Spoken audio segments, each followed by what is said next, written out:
Our particular corner of the podcast universe will cover all aspects of media fandom: film, television, stage, music, and other media sources. My name is Melody Clark.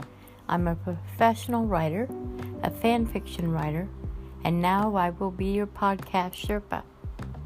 Welcome to Flak.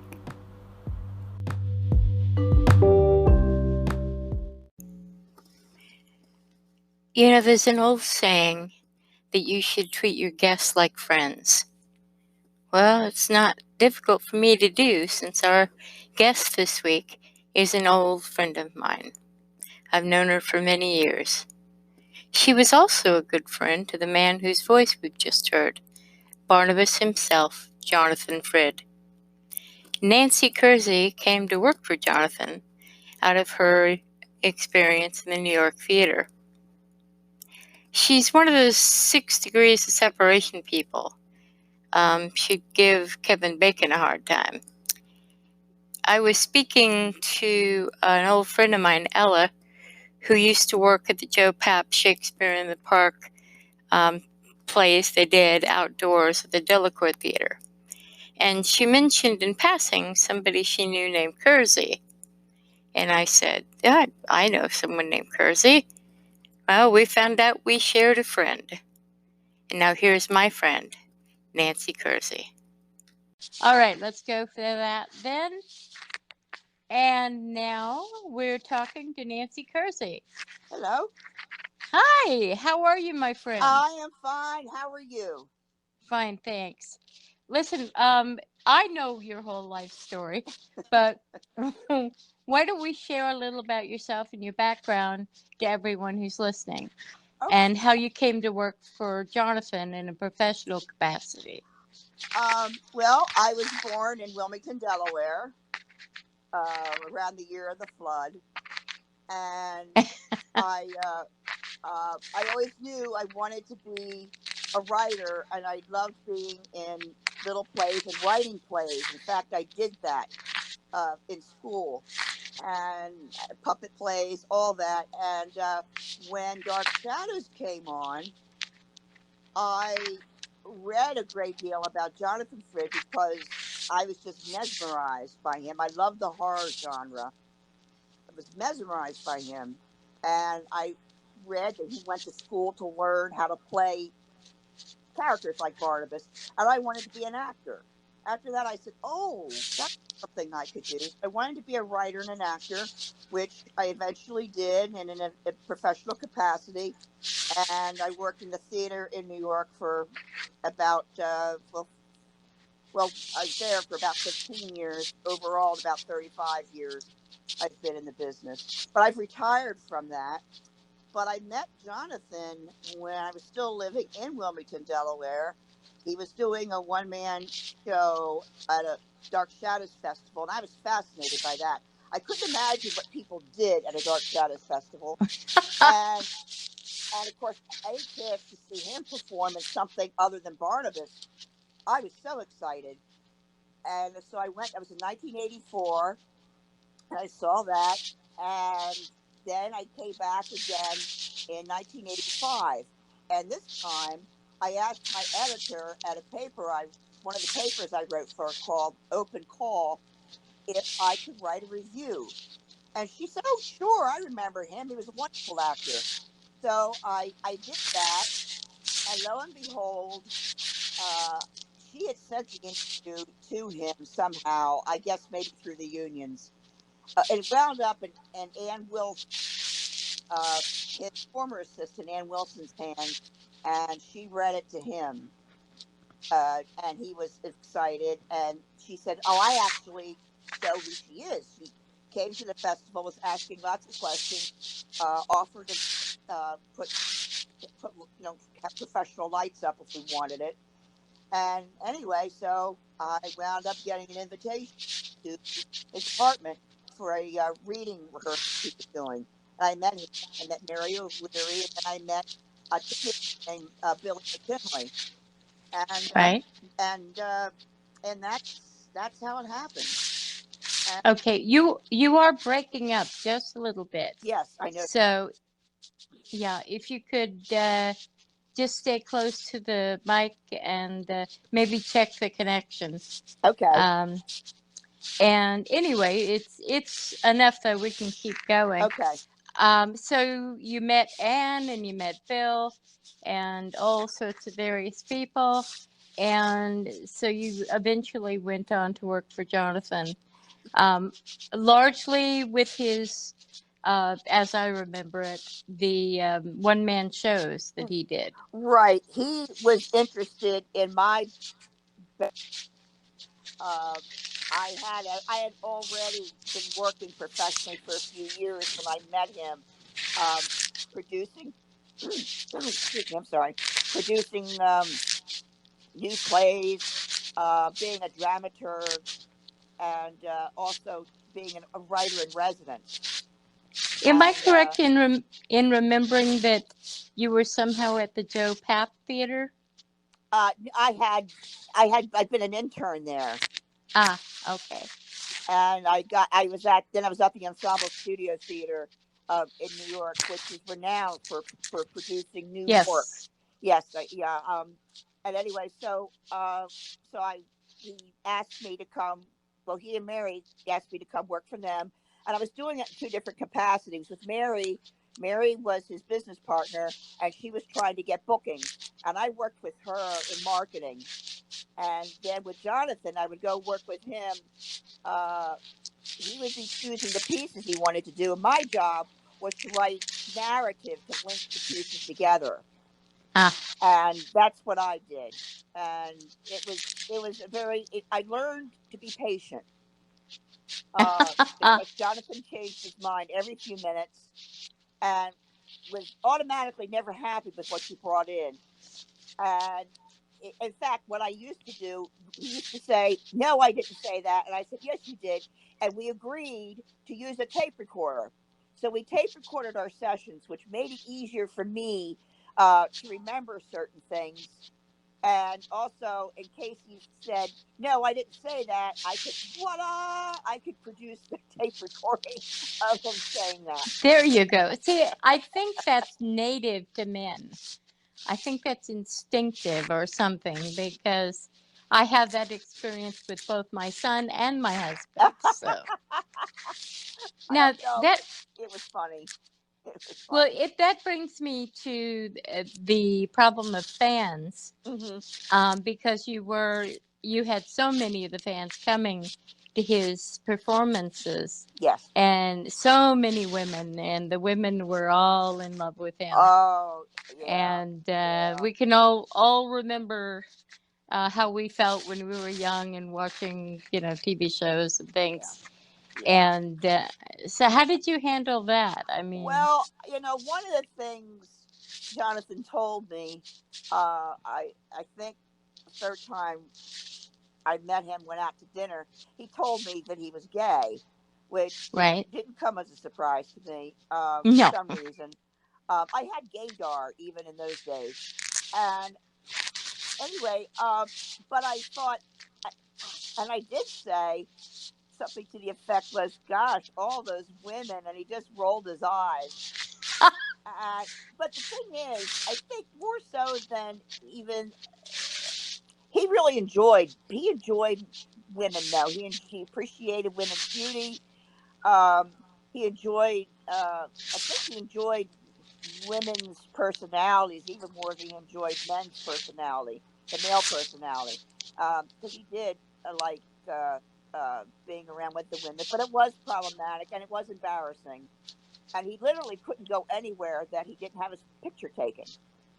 I mean, Yes. Yeah. just nowhere. And of course, it was by women mostly. So I didn't have to deal with. Well, people, of course, assumed that I was mad. I must be madly in love with him. Oh, Um, naturally.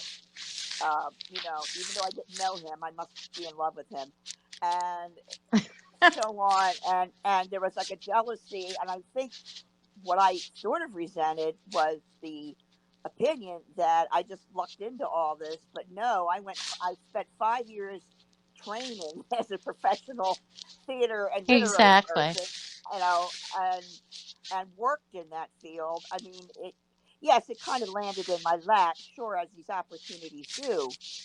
But I was trained, and believe you me, if all I did was go in and stare at him and drool and ask him what happened in episode, 195 or something, I would have been out the door.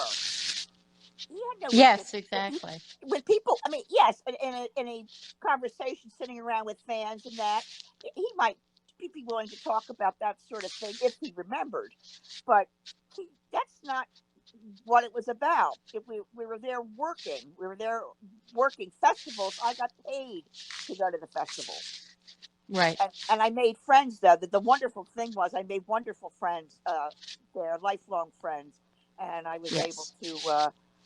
So when he didn't go to the festivals, that was fine. But it was work when he was there. Right. Oh, absolutely. And I know that having worked with Grayson when I was a kid Yes. with her fan club, I got a lot of jealousy also. However, the only reason I was a fan club president is because I called her up and asked her. Mm-hmm. Yeah. It's sort of like if you get in line, you tend to get the soup, Yeah, well, exactly. I mean, that's exactly. And then the people who work. I mean, even young Billy McKinley had already accumulated a great deal of knowledge of reading stories, of AV stuff. I mean, he came to the table with things that you wouldn't even believe. A teenager would be doing. He even wrote commercials for New Jersey Network for Jonathan. Mm-hmm. I So remember. I mean, he was a youngster. he was a youngster, and he was a very talented and smart um, youngster. And also, he wasn't a yes man. If Jonathan had no time for yes men at all, I mean, Right. he didn't. He wanted you. If you didn't like, in fact, when he wanted me, when he formally invited me to come work with him, I told him. I said, I just have to tell you though that I do tell it as it is. If you ask me my opinion, I will give it to you, and it may not be what you hope to hear. And he says, well, that's what I want. And he had said to me, he goes, I'm not going to talk to you like a fan. And I remember like being sort of annoyed over it, but then saying, well, you know what? I like lots of other people besides you. And he pretended to be greatly offended. What? What? And I said, well, no. I said I've worked with other people. I've met people that I've admired. By that time, I had met James Cagney, Katharine Hepburn, and all these other people. I mean, so Right. starstruck, I'm not. I said I'm simply not a starstruck person. I never have been. And Yep. I said to him, and I will tell you what I think about things. And he said, well, I have a short temper. And I said, well, so do I. So I said, I guess we'll see where this goes. And it did. Yeah. We would get into it, but then we would quickly get out of it. So, Right. That was just how it worked. Well, I have often said that Grayson taught me how to scream at people. I was such a, tiny mouse of a person. Uh-huh. And, she and I would get into it Yeah. and we would just be howling at each other. And finally, one time I screamed and I said, that's it, I've had it. And I hung up on her. Yeah. And she called me back and she said, Mel, I'm so proud of you. That was, yes, I think I do remember you telling me this story. Yes. Yes. Yes. Yes. Oh, that's nice. That's a nice. But I memory. found in talking with Jonathan, which I did a few times, he was always very chatty about a wide variety of things. Yes. And he was not at all stuck on, dealing with his career. Yeah. And he would talk about anything with anyone, really. Yeah. At least that's my experience. Yes. Nick, can we clear up some rumors? Sure. That have been going around that I find so annoying. Oh well, that's And par for the course. yeah, I know. First of all, how long did you work for Jonathan? I worked for him from 1986 to 2001. Yeah, there you go. That's a long time. Yes. And I've heard all these other time periods mentioned, and no one gets it right. Well, they weren't there. I mean, You're right, exactly. they weren't there. And After, he also, I'm go sorry. ahead. Yeah, I was saying after 2001, I collaborated with him on his website as a joint project. I didn't get paid for that, and a lot of things. Um, and I guess by about 2005 or six, thereabouts, he was different. He was just more difficult to deal with, and I was having a lot of different personal issues going on too. One of them being skin cancer, and Right. so I didn't have patience where I should have had patience, and he just wasn't the same person anymore. At least towards me, and you know that happens. I had a relative. I went with that through.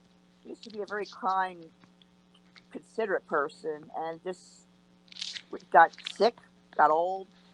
Nope, just couldn't deal with her. In fact, he even said that he was going to turn out to be like his Aunt Moo, who he said was Oh, yeah. a bitch on wheels, pretty much. Mm-hmm. Oh, maybe I shouldn't say bitch. Well, No, that's okay. fine. Well, I mean, well, that was his description of her. I didn't know the woman, and Right. so anyway, um, but all in all, he was a great friend. He was a good person. He was a good person. He was a decent. Yes. I remember when I was at a festival, and it was, I think it was 1987 or so. Christy Nelson and her friend Debbie. Uh, I picked them up at the airport, and I dropped them off someplace, and I said I would take their. I think I dropped them off in Midtown or something, and I would keep the luggage in my car. And Yes, I remember. I was going to the theater with Mary O'Leary that night because it was her birthday. And anyway, I didn't realize that people broke into cars to retrieve luggage. And Uh-huh. anyway, we came back from the theater. I went to the car, and it was gone. The luggage was gone. My car windows were broken. So these poor people now had no luggage. They were on a week trip to New York. I was so distraught. In fact, I got Mary to call them to tell them because I didn't have the nerve to do it. And Mary called to tell them what had happened. They weren't happy, but they didn't blame me. Right. But I was so upset. But Jonathan got a hold of them and offered to loan them money Oh, on his own bless his accord. heart. He said, "Do you need?" He did. He got a hold of them. He knew they were at the hotel, and anyway, when we all got together, he called them and he said, "Do you need money?" He says, "I'll loan you whatever you need. You need to get clothes." And of course, well, I don't think they took him up on. I think they had credit cards, and Right. Yeah. they did that. But oh my, I was so distraught about it. But he really came through for them, and then he was trying to cheer me up and told me that I couldn't have known, that happened. Exactly. I So remember that actually happening. I was in New York with everyone when that that's what happened. it was quite something, and but that's the sort of person he was.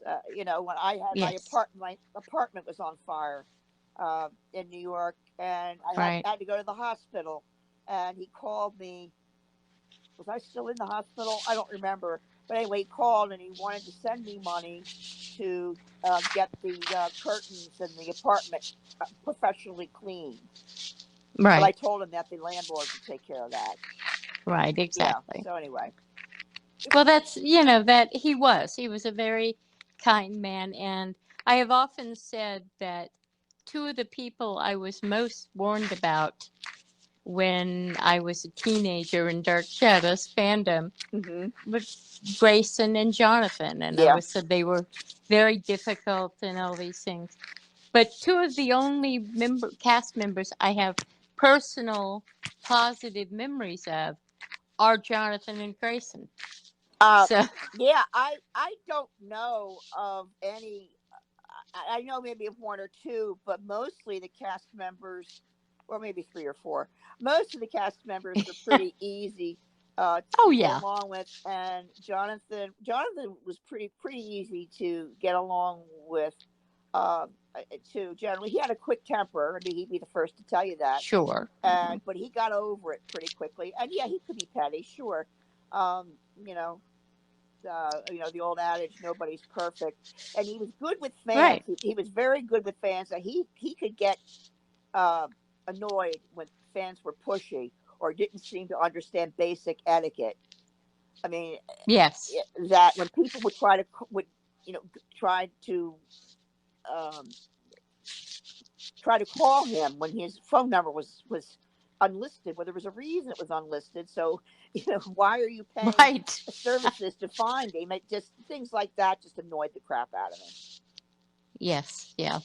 Well, I must say that there are a number of very nice people on the cast, Mm-hmm. and there are a couple of jerks, but isn't Sure. that the way in all of life? Exactly. Um, and but as for personal experience, I've met a lot of people, but I didn't come to know them Mm-hmm. like I did Grayson, Sure. and I didn't know Jonathan Mm-hmm. well, but I was around him enough that I saw him interacting. Yeah, I when I first met Jonathan, it I never set out to be his friend. And I Right. know I've told fans that and they didn't believe me. And I said, well, first of all, I didn't know if I liked him, so why would I set out to be his friend? And but I did, and he liked my bitchy humor. I know this because he told me so. Um, Yeah. so and Well, you you're hilarious. well, So, thank well, Melody, you know that I could be very strident. well, Uh, yeah, can't we all? yeah, and I but he and I had the same sense of humor, and we gelled, and it did. That same could be perverse, and some people wouldn't find it funny. The gallows sense of humor and things, we would laugh at, and then when I started, in fact, it really wasn't until about 1990 or 91 when I really started considering him a friend. Um, Right. because when he had a medical situation and he needed help from the hospital and to get home, and then he needed some care, and I volunteered to do this. Now he had just paid me actually for because I evolved into a personal assistant, um, and I don't know how that happened. It just did, and evolved into that, and I went down to help him. When I told him one day when I was doing something else, I called. I said, "Look, if you want me to make dinner for you, or bring down something for dinner, just try to call me in the morning or before lunch, so that way I can plan." And he would do that. And at one point, I remember him saying to me, "Oh, I've run up a big bill again." To me, I said, "Are we friends or not?" And he looked at me. He says, "Well, sure." And I said, "Well, there you go." And he did when I had a medical problem. Uh, he came to my aid and actually brought me home from the hospital, took me upstairs to my room, and and actually read. Aw. Oh, See, that's lovely. I love stories like that. And that's the kind of thing you don't get in interviews with, direct interviews with the person himself. Getting back to some of the yeah, rumors and sure. stuff, since we were touching on the fact that both Jonathan and Grayson could be prickly people, Hmm. as they say, when they wanted to be. there have been so many rumors going around, especially in Facebook, regarding Jonathan's comments about Right. Grayson and whether, in fact, they got along or hated each other. Can you speak to that, please? The only thing he ever said to me, he, he with with people and people he worked with, there would be times he liked them and times he didn't. And I guess Right. that's the same as any working relationship. From what I understand at the time, and I read all his papers. He had personal papers, and he didn't care if I read them. He kept a lot of notes, diaries, and things. And generally they were fine. I didn't read much in the way. He might get annoyed with over technical things. Um, Right. I know he thought sometimes Grayson camped it up deliberately. Well, of course you Yeah, did. and I thought that annoyed him. Um, Things like that. But I see that as things that working relationships, if you work closely together every day, something's going to annoy you. I mean, I love the people I work with, but there's things that annoy me. Uh, Sure. Yeah. so no, I don't Well, think there you was know any that. hatred. No, absolutely not.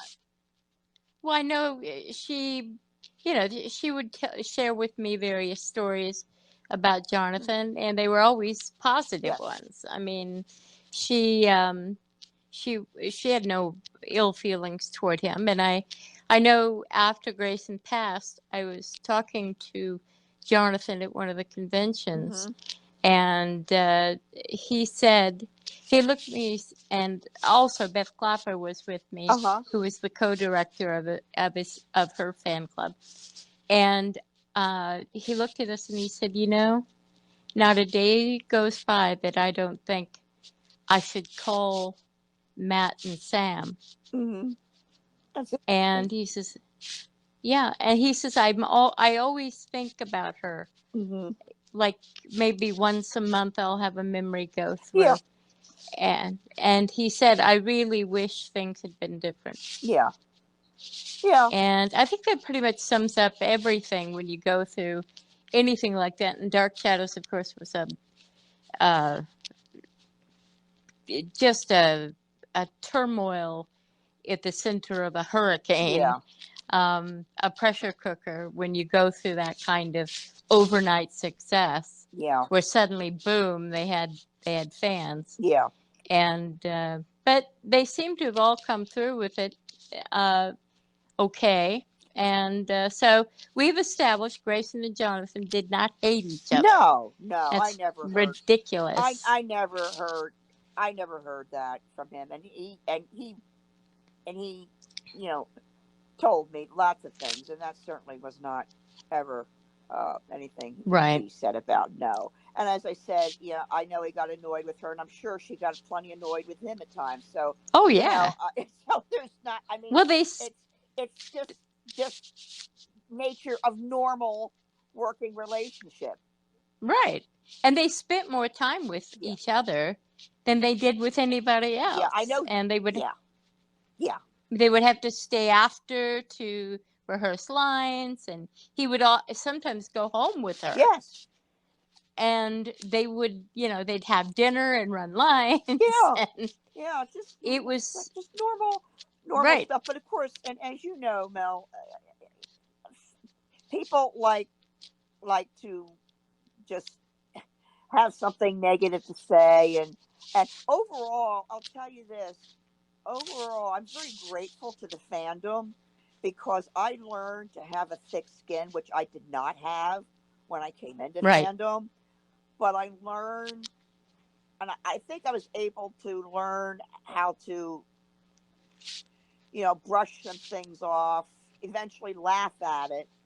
But it took some time. I mean, some crap was directed at me, sure, and Mary as well. But Right. and I didn't handle it well, and in some ways, I probably perpetuated it. But over the years, I've learned, not to let it bother me so much. And one way is because my life does not revolve around the whole business. Right. And even Jonathan, when Jonathan was, when I was working with Jonathan, of course, a lot of my life revolved around it because that was one of my paychecks. But I did do other things. I was involved in shows. I mean, I did do other things. I I remember, worked, yeah. and and things like that. Uh, but so learning to not having something as your focus helps you deal with the rest. Right. But I have to tell you, overall, though, fans have been really good. Fans have been good, and Sure. they've been good to me, and I've been good to them. Sometimes I lose my temper. I don't lose it as much as I used to. But you wish you could take some things back. But Well, you're Irish. excuse me, Scotch Irish. Scots Irish. Me too, honey. Yes, damned twice. Yes. Exactly. We got hit by the poker twice. Yes, we did. But the fandom is a wonderful place. It's a very nurturing environment.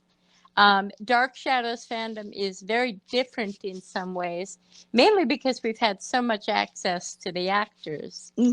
And that is not usual in other fandoms. Possibly the only similar one being something like Blake 7, where as I've often said when people would brag about having dinner with Paul Darrow, Yeah. I would say, join the flotilla. Yeah. Yeah. Everybody's eating with Paul Darrow. Yeah. He never said, no to a free meal. And I mean, he's passed, and he was a nice man too. Oh, that was nice. But anyway, but Jonathan, in his case, he's had the best and the worst of fandom. And Grayson had that experience also, unfortunately. Yeah. But let me clear up one question. Sure. I got a couple of them via my text messaging. Somebody wanted to know, there's an old story about Dan Curtis picking the picture of the wrong actor to hire as Barnabas. No, I know that story was around, but Jonathan had gone to school with Ron Sprout. Right. Should I say his name? Went to Yale with him. Sprout, yeah. And Sprout was one of the writers. And when he saw Jonathan's picture, he said, Curtis wasn't involved in it as far as I know. I mean, it was just supposed to be a minor character. I mean, producers generally don't weigh heavily in on right. on a 13-week contract, because that's just a minimum contract. And Sprout wrote for it. And anyway, Jonathan was called in there to the writers the weekend before he was to go on. In fact, he thought he was getting fired already. And no, they wanted to know what he thought about the character. And the thing is, that never would have happened, I don't think, unless Ron Sprout says, no, I remember his work at Yale, whatever else he said. And I think he's an interesting actor. We should talk to him. I mean, that's what I think. I said, I know I talked to Ron Sprout once when he was reviving a sort of musical version of Dark Shadows. It was a takeoff. Right. And he just said Jonathan was one of the nicest people in the world, he said, to work with. And he said, and we really put him through his paces, and we were glad to get him. So when he said we were glad to get him, I kind of wondered, well, then that sort of fits in the story that that he was. It's the I mean, I think the producer. What was the man's name? Darn it, I can't think of his name now. Gosh, the producer who Costello. Yes, Robert Costello was the one, I think, made that decision. Yeah. Well, that makes more sense in terms of the overall story of the formation of the show. Uh-huh. And I always highly doubted that story, even though it came from purportedly from Curtis himself. Although who knows? Yeah. But it also may be Curtis, lengthening his legend. Sure. Now, there has been a lot of discussion about who actually crafted the Barnabas character. Uh-huh. And I know that a couple of writers from early on the show have had conflicts over, oh, I helped create him. Oh, no, I did. And of course, I think Jonathan largely created the character by his performance. Sure. And you also have to think, too, that writers wanted the character to work because it means more work for them. I mean, the series, as is rumored, was kind of not going the way the network wanted it to go. They wanted more, something more exciting to happen. And they thought, and here you are. I mean, a vampire. How much more exciting can you get? And and to elongate the roles, will. And Jonathan told me about going in that weekend and working with the writers on the development of Barnabas. And he said that he was known. Jonathan said that he was known for putting the good and the bad in wherever he could with the character. If there wasn't something good about the character, he'd find it. If there wasn't something bad about the character, he'd find it. And he liked the two poles, as he called it. And that was, No, go ahead, please. No, that was it. I finished my thought. Okay. Well, Jonathan, I know Grayson had said that her opinion, but then again, she was an actress, was that Jonathan crafted the character as it went along, and that with the dialogue he had. Oh, sure. I mean, he would have, in the sense of his the way he worked as a actor in Bad. And well, one day at when they were doing a table reading, Jonathan looked across the table at Grayson and said, "Who are you?" And Grayson, being Grayson, said, "My name's Grayson. We haven't met?" And he said, "No, I mean, who is Julia to Barnabas? Is she his pal?" Oh. And she looked at him and said, "Don't you have any female friends?" Oh. And John thought for a second and said, "Yeah, I do." And she said, "Okay." Then he says, "But there's more." Yeah. And she said, "Maybe." Oh. So she said, "Yeah, exactly." So she said, "Let's play that." And I never heard that story before, Mel. Thank you. Oh, you haven't? No. Oh, yeah. If I did, I forgot. I'm old, so I could have forgotten. Wow. Oh, tell me about it. But he would say that all the time. He'd look over at her and go, "My pal?" Yeah. Yeah. But it was very funny because it was sort of Jonathan's way of being socially appropriate, I think. I guess. And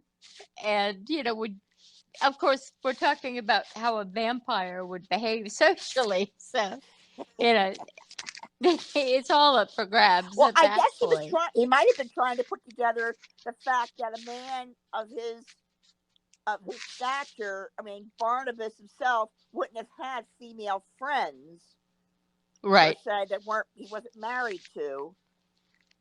Right. I don't know. Maybe that's what he was thinking. Who knows?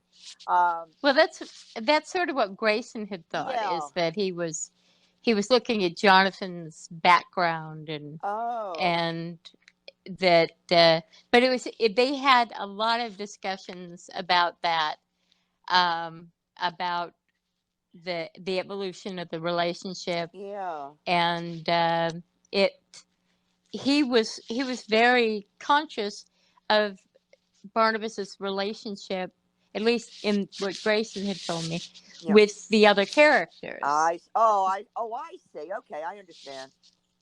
And he was not just building on his character. Right. He was saying, who am I to Elizabeth? Yeah. Who am I to Roger? Yeah. And that helped inform his own performance. I see. Oh, that's interesting. Yeah, I thought that was really fascinating. Yeah. And it's the kind of thing you don't get from just reading about the production of a series. Mm-mm. And and of course, Dark Shadows was it came out of nowhere, like a Scirocco, you know. Yeah. Yeah. And it, of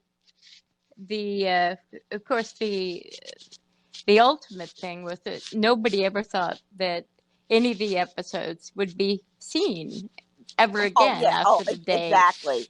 Exactly. I mean, yeah. And they all thought, oh, let's have fun with this. Yeah. And that was why Grayson was so over the top. Yeah. And they would walk to, the place around the corner and say, thank God no one's going to see that one again.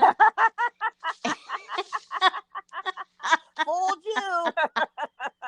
I said that exactly. one time. He said, we never thought these were going to be seen again. And I said, fooled you. I remember he did laugh. Yeah. Yeah. Well, I remember the day I bought my first, of course, we called them VTRs back then, my videotape recorder. It was a Betamax, and we brought it home, and I was telling Grayson about it, and she said, oh, my God. And she says, but no one remembers Dark Shadows. And I said, Grayson, there's this thing called ShadowCon. Yeah. It's a Dark Shadows fan convention. Yeah. So she eventually realized before she passed that there was going to be a day when when these episodes would be available. And like she said, you give it one shot, you do your best, and you have to be happy with the consequences. You do. And you just reminded me of a story, if I have time to tell you. Please, go ahead. When Mary O'Leary and I went to a event where the idea was to sell to colleges programs that you had. And in this case, Jonathan's one-man show. We went to a weekend exhibit, if you will. And one of the things I had said to Jonathan when we were putting stuff together, I said, look, when we're putting together a marketing campaign, we have to be blunt. We can't just assume people remember Dark Shadows. And he said, he goes, no, I understand it. He goes, no, I understand that. He says, and I'm glad you said that. I said, we have to pretend people don't. And I said, and Jonathan, you have one hell of a resume. I mean, apart from Dark Shadows, it's a very impressive theatrical resume. And at colleges and universities and even regional theaters, people are going to look at that. Whether they have any idea that you used to go around gnashing your teeth at people. So anyway, Mary and I went to this event, and they had these huge rooms where after you did your day's exhibit, you sat down at tables and you had a sit-down dinner. Well, knocked me over with a feather. As soon as we said Jonathan Frid, people's eyes lit up. Barnabas! And I remember Dark Shadows. So anyway, I had to call Jonathan from the place. I said, oh, man, do I owe you an apology? All I said was Jonathan Frid, and I got, oh, my God! And he thought that was absolutely hilarious. And he goes, I told you. Yep. Well, I remember we were all having breakfast together, all of the convention staff and gophers and whatever. Mm-hmm. And Jonathan was there. And I remember a gentleman walking up who was wearing an Italian linen suit. that was clearly very expensive. And whomever he was someone of stature. And he walked up to the table and he leaned next to him and said, "Excuse me, Mr. Frid, but you were my hero. And I want to shake your hand." And Jonathan looked around and shook his hand. He says, "Are you at the convention?" And he says, "Oh, no, I am involved with," I won't say what his job was, but let's just say he was a big guy. Okay.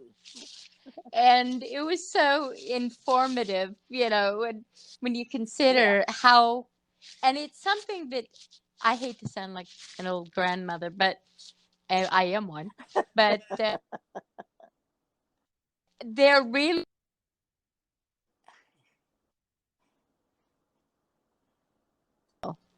Dark Shadows experienced. The people now, they can people they call celebrities that I've never heard of. And they're superstars. No, they're not. I've never heard of them. I had never heard of this actor who was in the film with Lady Gaga. Oh, Bradley Cooper. Oh no, that was there are all Bradley kinds. Cooper. Yes, Bradley Cooper. I'd never heard of him. But Dark Shadows, everybody watched. And there are very few people, except possibly people who were in religious communities or that sort of thing that would keep them, buffer them away. There are very few people who didn't watch Dark Shadows. And and it's just fascinating to see the eyes light up when I have my Grayson purse that I got from Matthew, and I will occasionally tell the story of what it was and where it came from, mainly to nurses when I don't want them to lose it. Because I've had a couple of procedures done this year. So they invariably, if they're older than 45, I'll get the eyes light up and this belonged to so Dr. Hoffman. And of course, they always loved Jonathan. And it was a different kind of fame. It really was. Let's see. Are you still there, Nancy? Okay. Yeah, we're having a little bit of trouble. It might be on Anchor's because I've got full bars here. Okay. Yeah, it's Anchor does have that problem. However, they are Spotify, and that's how we get away with using clips of Jonathan from the Dark Shadows album and other things. They let us do that kind of thing. There was you and Helen Samaras, who of course is a very well-known presence in Dark Shadows fandom and an old friend, produced a kind of remembrance book, remembering Jonathan Frid. What was your vision for that, and how did it transpire? Jonathan wasn't even cold yet when people asked me if I was going to write a book. And for whatever reason, the idea just didn't appeal to me. I don't know. It just didn't seem to be. It would be interesting because Jonathan left a very quiet life. I mean, it wasn't anything scandalous or nothing. We're talking just nothing, and I didn't see where our interactions would be all that. A couple of stories, and then how interesting would it be? And Helen, and then people were really saying, I really would love to know more about him. So Helen and I talked, and we came up with the idea of getting people that we knew, people in the field, people from Dark Shadows, and fans to write about their experiences with Jonathan. And that's how Remembering Jonathan Frid, which is available on Amazon, came to be. That's wonderful. And I know I've heard from a lot of people, and I've read it myself, and it's a wonderful enclave, a kind of Mm-hmm. collection of memory. And there's so much that comes from many voices sharing those positions. You know, when you consider, there's an old story about Orson Welles that somebody wanted to write his biography. And he said, well, you can't do that. Only God could tell my story. And the writer thought, well, that's a little, pompous. But he explained that what he meant was the only thing he could tell was his Yeah, I understand. experience of telling the story of Orson Welles. And I think so much comes from a lot of voices contributing to something like that. I did a similar collection of stories, for want of a better term, on Grayson Mm-hmm. after she passed. And that was many years ago. And I'm just so glad that this is available, and these things will be around for other people to read, because we're birthing a whole new Right. generation of fans. I don't Yes, know I if you've have. noticed that or Yeah. not, but Yeah. they're 12 and 15 and 25, and they want to know about these wonderful people we had the honor of interacting And with. And not everybody was able to get to know them the way that we did, no. and certainly the Well, way that you knew Jonathan was a Jonathan. hard person to know, to get to know. But Hmm. the one way I got to know him was by not trying. I didn't Right. ask a lot of questions, and he didn't like. He was a private person. He wouldn't even tell you who he Right. had dinner with the night before. I mean, he could just be that way. And I think I have a feeling he was the youngest of three brothers, and I think they were just in his business so much that he just, when he got older, he just said, "I'm not telling anybody anything." uh, Pretty much. Oh, and by the way, I am developing a website for him, which I hope will go live within the next few Oh, months. wonderful. So, Fabulous. Well, we'll have, if you're available, oh, we'll have you that'd be on to exciting. discuss it at that time. And I know that someone was asking me the other day. They wanted to ask you what the most surprising thing about Jonathan might be to someone who didn't know him, to a His fan. sense of humor, his love of fun. Um, you could chase Hmm. the. I mean, we chased each other with water guns.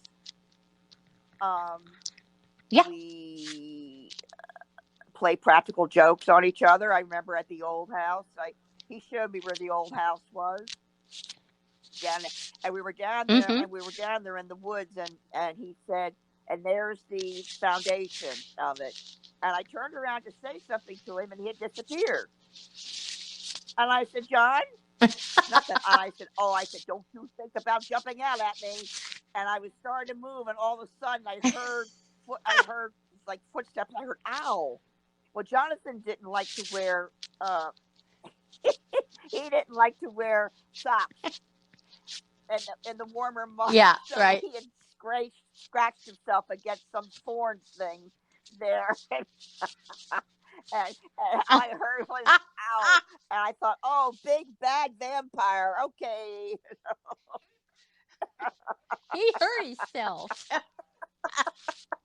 Yeah. Well, there's one story I must ask you to impart. That's I was Uh there oh. the night it happened. We were all Uh-huh. in Yeah. Texas, in Dallas, sitting around the Oh. swimming pool. It was about 100 degrees out, and it was night. And Jonathan was asleep on A what do you lounge. call those Yeah, a things? A lounge chair. beach chair. Yes. And it was Yes. your job to wake him up. And would you please tell the audience what I he think I said? said something like, Jonathan, wake up, wake up. He goes, oh yeah, party, party, party, party. Yeah, exactly. See, no one would He believe that he if was, they only oh knew no, Barnabas, you he know? was a very, very funny man. He was one of the funniest people I've ever met in my life. Um, and he loved to laugh. He absolutely loved, and he cultivated people around him who were funny. Were funny. We're Yeah. funny. Yeah. I remember telling him about this is a story I don't think that's ever been told, except at Tandem. I know you've heard this story, but you might have even been there. But we had, when I was with some old good friends of mine, Right. Kathy Rush and Marcy Robin, and a number of other people, we were sort of the custodians of the Barnabas suit and the Barnabas cape and the cane. And we had them in the room. So we started getting goofy and doing rude things with him. The cane. Oh, the bow tie on the cane. Yes. And we would pose it, and Yes, it Carol was Mashke was hilarious. there too. Yes, yes. Yes, Carol was there. That's right. Happy Uh, birthday, Carol, by the way. Today is her oh, birthday. okay. And we were, I believe Sharon was, it was, a lot of us were there, but it was truly hilarious. And I told Jonathan about it, and I sort of, mentioned, oh, well, and then he said, no, tell me what happened. And I'm like looking around, and everybody's staring at me like, we're going to kill you. And I said, okay, well, we just did some funny things. And he's like, what? So Carol starts telling him. And I think it was Carol. One of us started telling him. And he was on the floor. Yeah. Oh, he would find that very funny. Oh, he thought it was hysterical. And he says, see, I knew why I liked you girls. Sherlock drew the cartoon, Oh, Did I Startle You, with the woman jumping off the cliff. He thought that was the funniest thing he'd ever seen. He just thought that thing was absolutely hilarious. Oh, and I had thought that was something I actually I said to, I forget it was one of the actors one time. When we get to this age and we're in fandom is kind of a hobby. And we're not really fans of people anymore. We're sort of friends with this social group. And Jonathan said, that's a very healthy viewpoint. And I said, well, it's the only one you really can have. Now we're getting close to the top of the hour, so I have two quick questions that were just sent to me. What is your last memory of Jonathan? Well, the last one's not so pleasant, because when I saw him in 2012, he didn't really connect with me. He didn't recognize. But that however, because with dealing with relatives, it wasn't as hurtful as it could have been. It's still hurtful, but not. And I guess the best memory I have of him, I think, is being out in Canada, going through all of Ontario. We took a 2-day road trip. I just went through Canada. Canada, and I think that was the best, in his van, and it was just great. It was just absolutely fantastic. And sometimes he would drift off to sleep, and I wouldn't wake him. We'd just drive unless I saw something really cool. And the thing is, you had to wake him gently, because he was one of those people who would jump 10 miles in the air if you were. Didn't say, if you just, even if you went and said, John, what?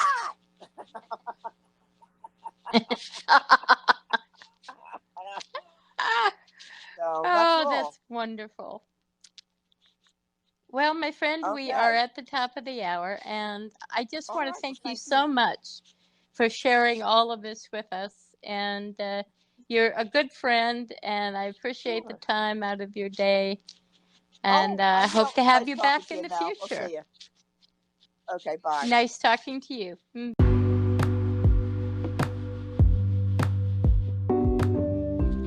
Many thanks again to Nancy for being with us this week and for all those lovely stories. And next week, we'll be having a special guest, Monica Rose Kiesel, who's a well-known and respected fan fiction writer. And we'll be talking about the old Stephen J. Cannell show, Wise Guy. And then the week after that, the topic will be Star Trek zines. And we have lots of other things all queued up and ready. I want to apologize for some of the technical problems this week.